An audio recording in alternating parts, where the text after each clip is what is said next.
Una crisi strutturale è arrivata a un punto di non ritorno. La carenza di liquidità ha ridotto la produzione e per ACC il tempo è oramai agli sgoccioli. Dalla FIOM l'ultimo appello al governo per il salvataggio dello stabilimento di Villa di Mel, l'ennesimo, con un richiamo alle forze politiche e istituzionali, provinciali e regionali. Siamo arrivati a questo punto, e noi lo ribadiamo ormai da tempo, perché chi ha preso in carico l'azienda, cioè il Ministero dello Sviluppo Economico e quindi il governo, non hanno addivenuto a tutte le promesse fatte. Un'eccellenza nazionale dimenticata in un periodo storico in cui il comparto dell'elettrodomestico gode di ottima salute e noi sappiamo, spiega Bona, che le fabbriche chiuse non si riaprono più. Noi abbiamo le nostre eccellenze, sulle nostre eccellenze noi dobbiamo puntare ed investire. Oggi ci sono a disposizione ingenti quantità economiche grazie al PNRR e ai piani europei.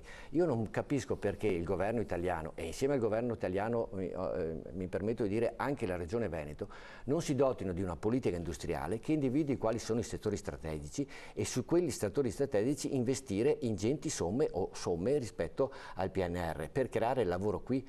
I lavoratori di ACC aspettano una soluzione perché questo è quanto è stato loro prospettato e gli impegni vanno mantenuti. Il Veneto, aggiunge Bona, deve far valere il suo peso specifico proprio in queste ore drammatiche. Rivolgo ancora un appello a tutte le forze politiche e istituzionali della provincia di Belluno del Veneto perché si faccia qualcosa per ACC. Sarebbe veramente come un omicidio industriale, non possiamo permettercelo.